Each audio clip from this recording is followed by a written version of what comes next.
Monsieur le Président de l'Assemblée générale, Mesdames et Messieurs les chefs d'État et de gouvernement, Monsieur le Secrétaire général de l'Organisation des Nations unies, Mesdames et Messieurs, de prime abord, je voudrais m'acquitter de l'agréable devoir de vous adresser les chaleureuses salutations du peuple malien, riche de sa diversité culturelle, religieuse et ethnique, ainsi que celle de son Excellence, le colonel Assimi Goïta, président de la transition, chef de l'État.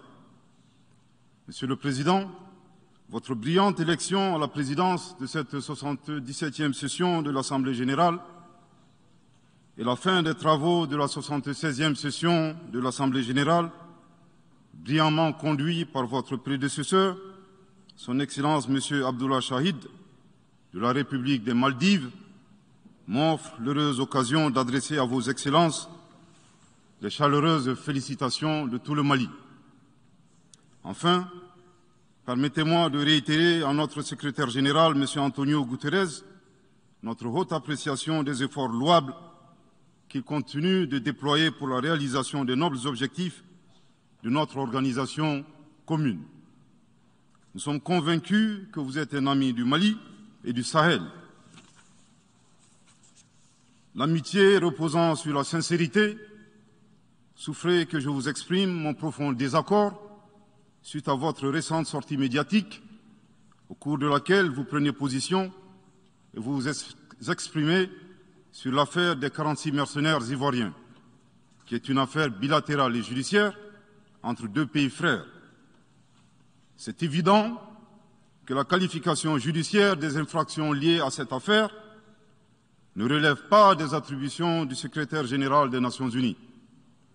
Au Mali, notre administration ne travaille pas sur la base de l'oralité ni des déclarations par voie de presse.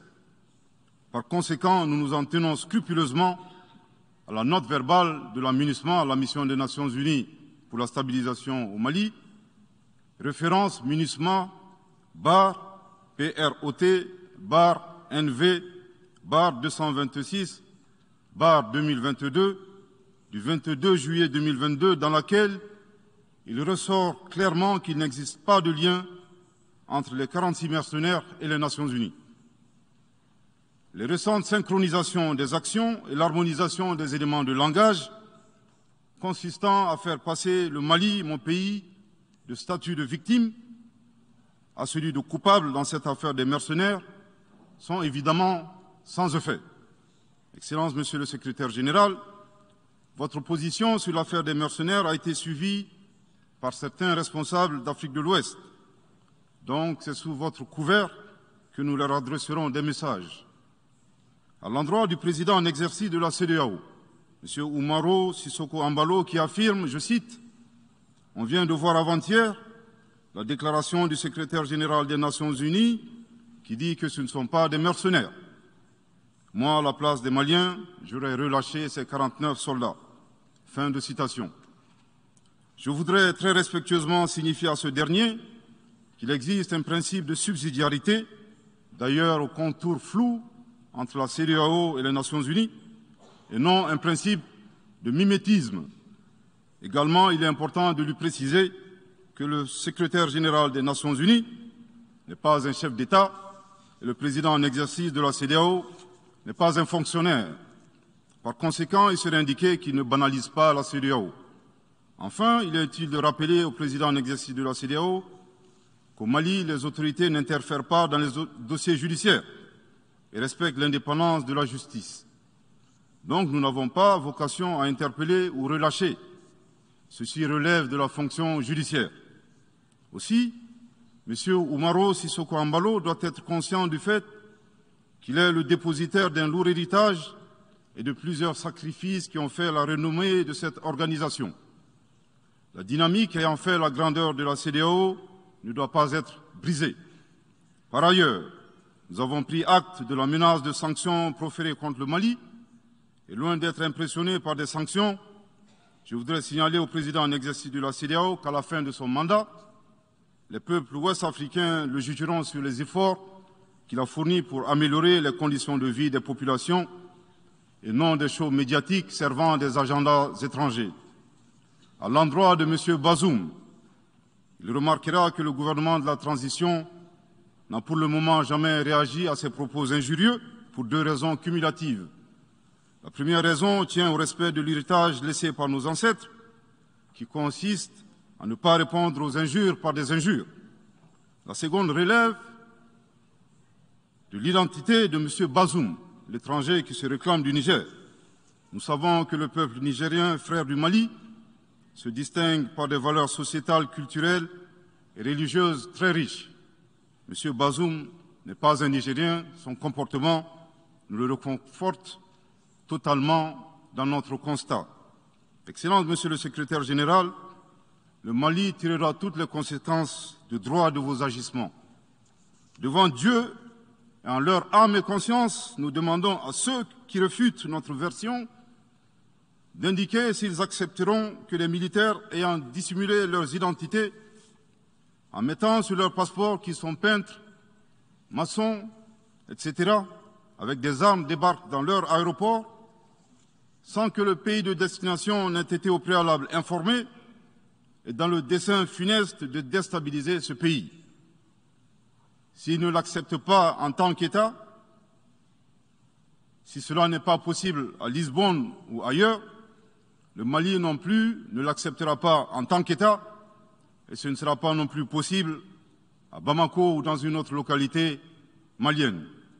Monsieur le Président, une nouvelle ère des solutions porteuses de changement pour relever des défis interdépendants.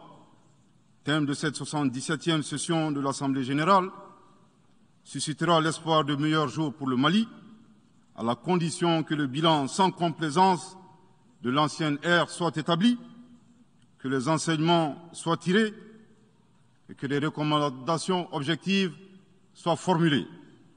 Une fois cette étape franchie, je ne doute pas qu'à travers notre action collective, nous réussirons à pacifier les multiples foyers de tension dans le monde, mais aussi à promouvoir un développement harmonieux et lutter efficacement contre les pandémies, la dégradation de l'environnement et le réchauffement climatique, les inégalités et les politiques de domination et de prédation des ressources.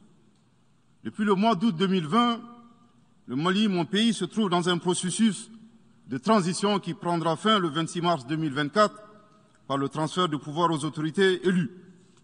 D'ici à cette échéance et conformément aux recommandations des Assises nationales de la refondation, les autorités de la transition se sont engagées dans 2 chronogrammes convenus avec la CEDEAO à faire des réformes politiques et institutionnelles avant d'organiser des élections dont l'objectif ultime est de refonder l'État malien, afin qu'il réponde aux aspirations profondes et légitimes de notre peuple à la paix, à la sécurité, à la bonne gouvernance, au développement et à la stabilité institutionnelle durable au Mali.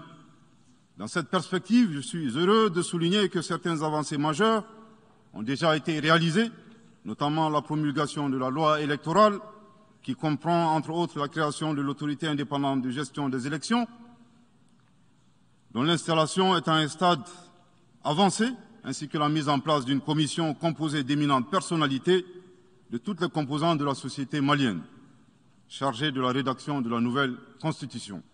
Monsieur le Président, sur un autre plan, peu de gens savent que le Mali est le seul pays au monde dans lequel se superposent et se déroulent simultanément 4 types d'insécurité: le terrorisme, les conflits communautaires manipulés par les terroristes et leurs sponsors étatiques étrangers, la criminalité transnationale organisée et les actions violentes d'individus isolés.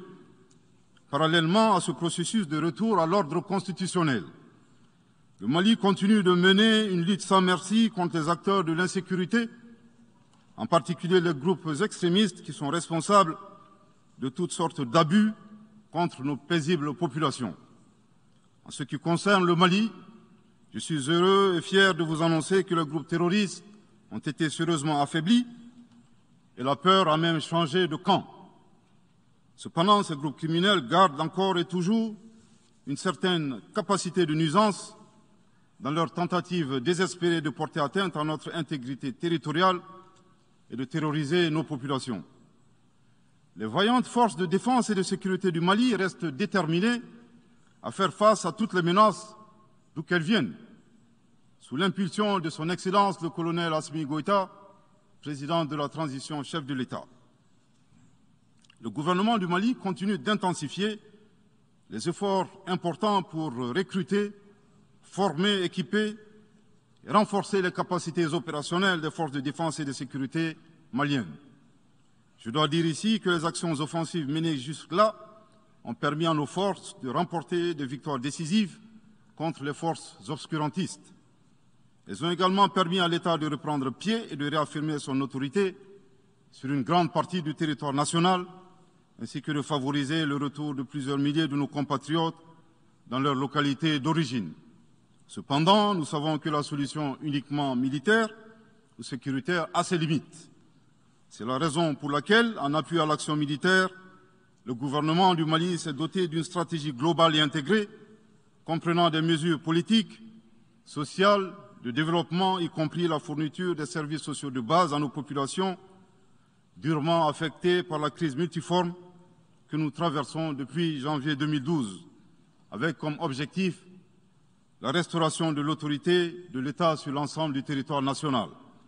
Dans cette dynamique, le gouvernement du Mali a approuvé le 24 août dernier la stratégie nationale de stabilisation des régions du centre et son plan d'action 2022-2024. Cette stratégie traduit la volonté des autorités de la transition d'avoir une approche holistique de la stabilisation des régions du centre. Elle vise à faire du centre une zone stable et prospère où les communautés sont réconciliées et vivent en harmonie avec leurs voisins. Parallèlement, la mise en œuvre diligente et intelligente de l'accord pour la paix et la réconciliation au Mali, issu du processus d'Alger, demeure une priorité stratégique des autorités de la transition. En tant qu'instrument pacifique de résolution durable de crise que traverse le Mali dans sa partie nord. Je dois dire que je suis particulièrement heureux des conclusions de la deuxième réunion de niveau décisionnel des parties à l'accord, tenue à Bamako du 1er au 5 août 2022. Cette importante réunion qui a regroupé les parties signataires et la médiation internationale a permis de lever certains obstacles afin de relancer le processus de mise en œuvre de l'accord. Poursuivant cette dynamique positive et progressive du processus de paix, la 6e réunion de haut niveau du comité de suivi de l'accord, CSA, s'est tenue à Bamako il y a à peine quelques semaines, le 2 septembre 2022. Cette session du CSA est un signal fort de la volonté des parties à s'engager dans une nouvelle dynamique en vue de parachever la mise en œuvre de l'accord. Je réaffirme ici notre attachement à ce processus dont la réussite demeure l'une des conditions sine qua non de la stabilité durable du Mali. C'est le lieu pour moi de saluer une fois de plus le rôle actif de l'Algérie et l'accompagnement de l'équipe de médiation internationale. Je n'oublie pas ici la situation des réfugiés maliens dans les pays voisins, que je salue au passage pour leur hospitalité à l'égard des nôtres. Je n'oublie pas non plus celle de nos compatriotes déplacés internes. Je veux les rassurer que le gouvernement du Mali reste très attentif à leur situation précaire et que tous nos efforts visent à créer les conditions propices à leur retour dans la sécurité et la dignité en vue de leur participation effective à la vie de la nation. Monsieur le Président, dans sa difficile quête pour la paix, la stabilité et le développement durable, le peuple malien reste reconnaissant des efforts et des sacrifices consentis par la MINUSMA, de sa création en juillet 2013 à nos jours, visant à aider le Mali à restaurer son autorité sur l'ensemble de son territoire. C'est pourquoi je tiens à rendre hommage au nom du peuple et du gouvernement malien à la mémoire de toutes les victimes maliennes comme étrangères, civiles comme militaires, tombées sur le champ d'honneur au Mali. Cela dit, il nous faut reconnaître que près de 10 ans après son établissement, les objectifs pour lesquels l'aménagement a été déployé au Mali ne sont pas atteints, et ce, en dépit des nombreuses résolutions du Conseil de sécurité. C'est pourquoi le gouvernement du Mali réitère sa demande, maintes fois exprimée, d'un changement de paradigme, d'une adaptation de l'aménagement à l'environnement dans lequel elle est déployée et d'une meilleure articulation de cette mission avec les autorités maliennes. Dans cette perspective, il est extrêmement important pour la MINUSMA de rester une force d'appui au Mali dans sa quête de stabilité. Le gouvernement du Mali dénonce les influences extérieures négatives et les tentatives d'instrumentalisation de certaines entités légalement présentes au Mali pour servir des agendas cachés, y compris à travers l'exploitation de la question des droits de l'homme aux fins de déstabilisation. Monsieur le Président, le monde se souviendra qu'après avoir été abandonné en plein vol le 10 juin 2021 par la France, qui a unilatéralement décidé de retirer la force Barkhane du Mali, mon pays a été ensuite poignardé dans le dos par les autorités françaises. La précision est d'autant plus utile que nous refusons tout amalgame avec le peuple français que nous respectons. Les autorités françaises, profondément anti-françaises, pour avoir régné les valeurs morales universelles et trahi le lourd héritage humaniste des philosophes des Lumières, se sont transformées en une junte au service de l'obscurantisme. Je répète, les autorités françaises, profondément anti-françaises, pour avoir régné les valeurs morales universelles et trahi le lourd héritage humaniste des philosophes des Lumières, se sont transformées en une junte au service de l'obscurantisme. Je répète pour une dernière fois. Les autorités françaises, profondément anti-françaises, pour avoir régné les valeurs morales universelles et trahi le lourd héritage des philosophes des Lumières, se sont transformées en une junte au service de l'obscurantisme. Obscurantisme de la junte française nostalgique, de pratiques néocoloniales, condescendantes, paternalistes et revanchardes, qui a commandité et prémédité des sanctions inédites, illégales, illégitimes et inhumaines de la CEDEAO et de l'UEMOA contre le Mali et mon pays. Après plus de 10 ans d'insécurité et en fait des milliers de morts, autant de réfugiés et de déplacés internes, n'est-ce pas un sacrilège de mettre une population malienne victime de l'insécurité dans un pays enclavé sous embargo pendant 7 mois, en procédant à la fermeture des frontières et la saisie des comptes financiers du Mali. Grâce à sa résilience et à la solidarité de pays amis et des peuples africains, le peuple malien a tenu et a déjoué les pronostics de ses adversaires. Obscurantisme de la junte française qui s'est rendue coupable d'instrumentalisation des différences ethniques, en oubliant si vite sa responsabilité dans le génocide contre les Tutsis au Rwanda, coupable également de tenter désespérément de diviser les Maliens, enfants d'une même famille. Enfin, obscurantisme de la junte française qui a violé l'espace aérien malien en y faisant voler des vecteurs aériens tels que des drones, des hélicoptères militaires et des avions de chasse plus d'une 50aine de fois, en apportant des renseignements, des armes et munitions aux groupes terroristes. Afin de se donner une bonne conscience, la junte française accuse le Mali de n'avoir pas été reconnaissant en se gargarisant de la mort regrettable de 59 soldats français au Mali lors de diverses opérations de lutte contre le terrorisme. À cette triste accusation, nous rappelons que dans la majorité des interventions d'officiels maliens et des cérémonies, nous rendons systématiquement un hommage à l'ensemble des victimes de l'insécurité au Mali, sans distinction de nationalité, donc y compris les 59 Français décédés. Aussi, nous les invitons à ne pas s'arrêter à si bon chemin et de remonter le temps, en passant par leur intervention en Libye, décriée par toute l'Afrique, sans oublier la participation forcée des milliers d'Africains à la Première et la Seconde Guerre mondiale, sans oublier la traite négrière qui explique le sort économique de beaucoup de pays. Combien d'Africains sont-ils morts pour la France et le monde libre dans lequel nous vivons? Monsieur le Président, eu égard à la gravité des faits commis par la junte française, le Mali, dans sa lettre en date du 15 août 2022, a demandé la tenue d'une réunion d'urgence du Conseil de sécurité des Nations Unies.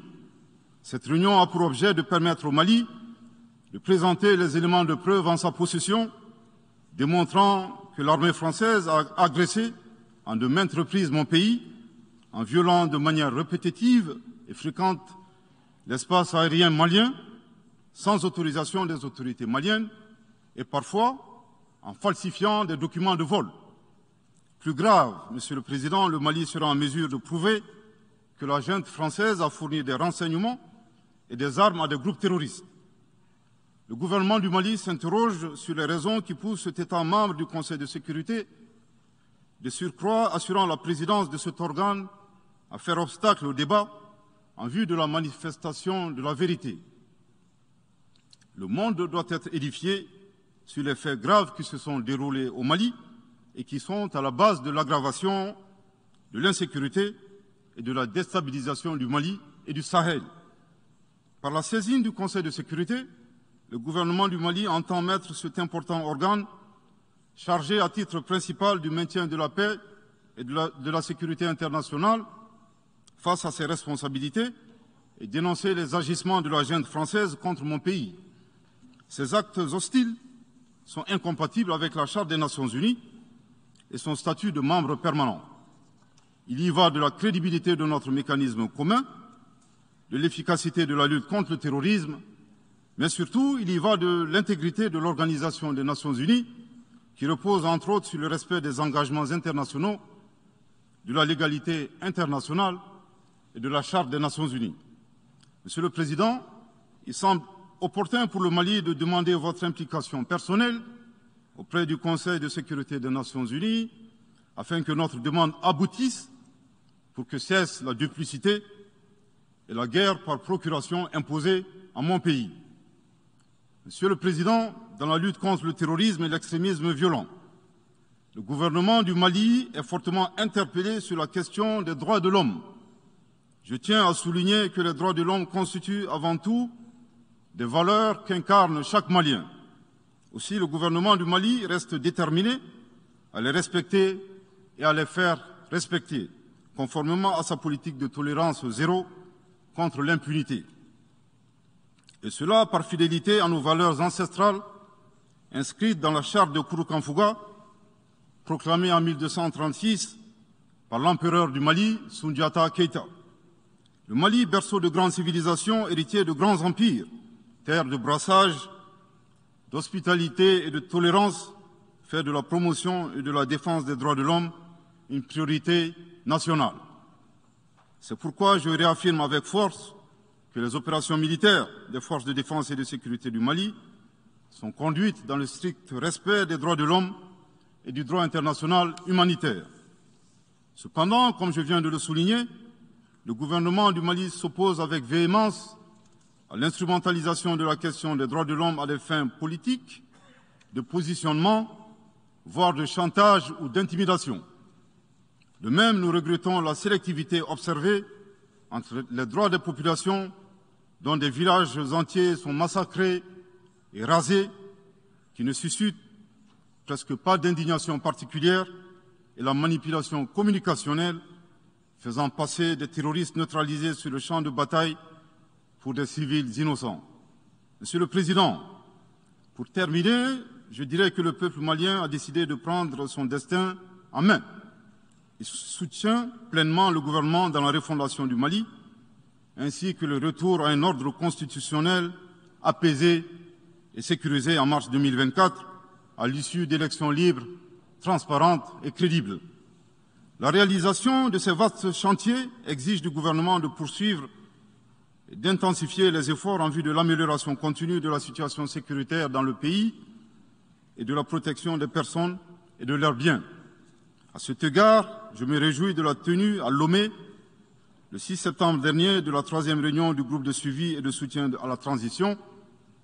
Les conclusions de cette importante rencontre, notamment la reconnaissance des progrès réalisés par la transition et les appels lancés en faveur de la mobilisation de tous les partenaires du Mali pour consolider leur appui politique, économique, technique et financier à la République du Mali, ainsi que pour soutenir les efforts des autorités de la transition du Mali en vue d'un retour harmonieux à l'ordre constitutionnel.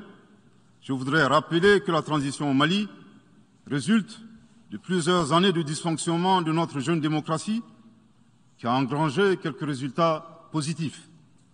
Malheureusement, à l'heure du bilan, les passifs sont plus importants que les actifs, d'où la survenance de la transition. Je saisis cette opportunité qui m'est offerte pour remercier chaleureusement notre respecté aîné, son Excellence le Président Alassane Dramane Ouattara, pour les sages et éclairés conseils qu'il nous a prodigués dans son allocution mémorable à cette 77e session de l'Assemblée générale des Nations unies. Je voudrais le rassurer que les autorités de la transition malienne n'ont d'autres objectifs que de faire des réformes politiques et institutionnelles avant d'organiser des élections, tout en luttant obstinément contre le terrorisme. Ces réformes permettront d'améliorer la gouvernance et toutes les dispositions seront prises pour que la démocratie malienne soit la plus enviée au monde. Dans ce chantier, nous prêterons une attention particulière au troisième mandat, qui ne sera pas possible. Le troisième mandat pour un public moins averti consiste pour un président de la République d'effectuer une manœuvre en 4 temps, en vue de conserver le pouvoir pour lui seul et son clan. Premier temps, presque en fin de second mandat, donc en principe non rééligible, il s'agit pour le président de la République sortant de déclencher une révision constitutionnelle de manière non consensuelle.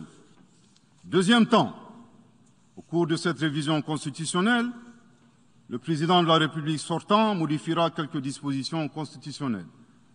Troisième temps, une fois la nouvelle constitution adoptée, sur fond de crise politique naturellement, le président sortant devient candidat en violation de la limitation du nombre de mandats à 2. Sa candidature est alors justifiée par l'adoption de la nouvelle constitution et le prétexte est tout trouvé. La limitation du nombre de mandats à 2 concernait l'ancienne constitution. Par conséquent, il est candidat au regard de la nouvelle constitution adoptée. Quatrième temps, une farce électorale est organisée. Forcément, il remporte les élections et s'ensuit une chasse impitoyable aux opposants politiques, dont certains sont arrêtés, d'autres s'exilent et d'autres assassinés. Les allégeances sont obtenues grâce au pouvoir de l'argent, le clientélisme et les intimidations. Dans un langage plus simplifié et en référence à une métaphore footballistique, le troisième mandat est une magie. C'est l'art de se dribbler soi-même tout en gardant le ballon.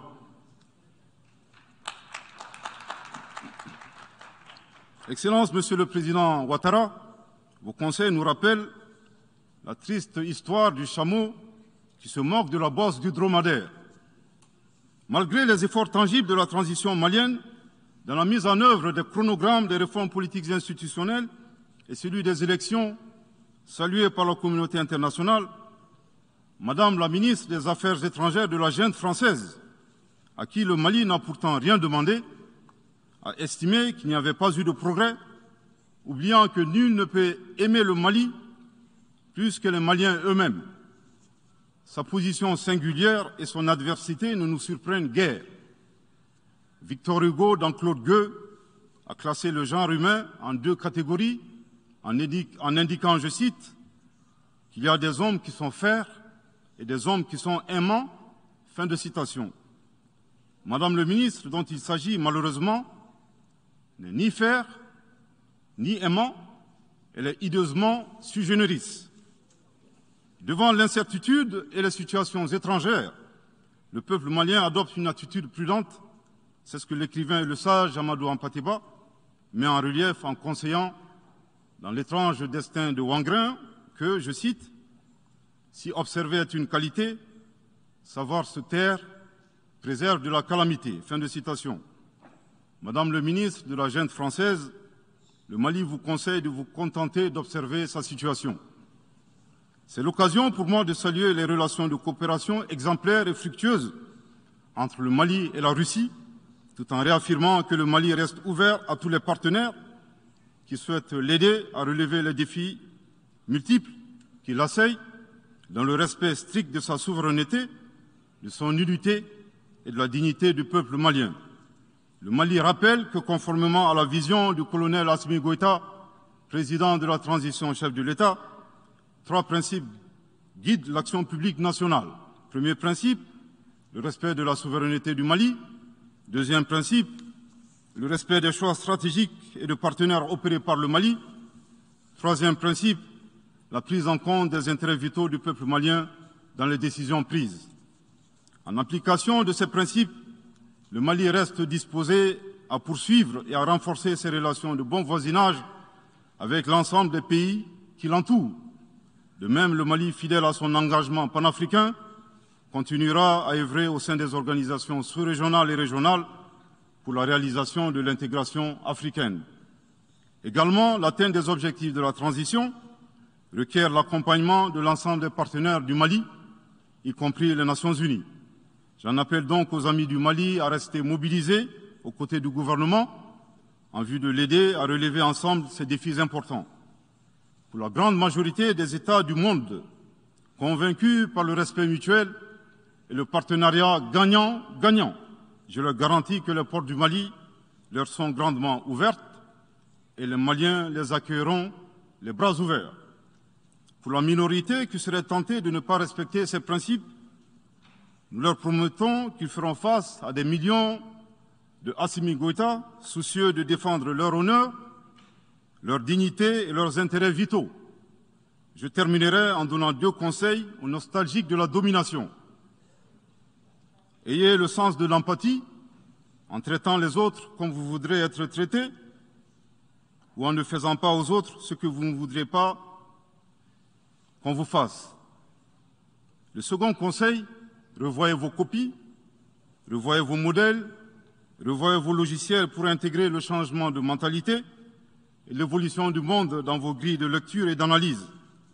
Sortez du passé colonial et entendez la colère, la frustration, le rejet qui remonte des villes et campagnes africaines, des populations africaines, et comprenez que ce mouvement est inexorable. Grâce au principe de la multiplication fractale, vos intimidations et vos actions subversives n'ont fait que grossir le rang des Africains soucieux de préserver leur dignité. S'il n'était qu'une centaine aux indépendances, aujourd'hui nous sommes des millions, et demain, tant que les paradigmes inégalitaires demeureront, nous serons des milliards. Le Mali et son peuple ne seront pas des spectateurs face aux assauts et l'adversité. Pour chaque mot employé de travers, nous réagirons par réciprocité. Pour chaque balle tirée contre nous, nous réagirons par réciprocité. C'est à ce prix qu'une nouvelle ère sera une réalité avec des solutions porteuses de changement pour relever des défis interdépendants, avec des États interdépendants et en valorisant l'homme sans distinction aucune, notamment de race, de couleur, de sexe, de langue, de religion, d'opinion politique ou de toute autre opinion, d'origine nationale ou sociale, de propriété, de naissance ou de toute autre situation telle que stipulée à l'article 2 de la Déclaration universelle des droits de l'homme. Que Dieu bénisse le Mali et préserve les Maliens des forces obscurantistes et destructrices du monde. Que Dieu bénisse l'Afrique et préserve les Africains des forces obscurantistes et destructrices du monde. Que Dieu bénisse le monde et préserve l'humanité entière des forces obscurantistes et destructrices du monde. Je vous remercie de votre très aimable attention.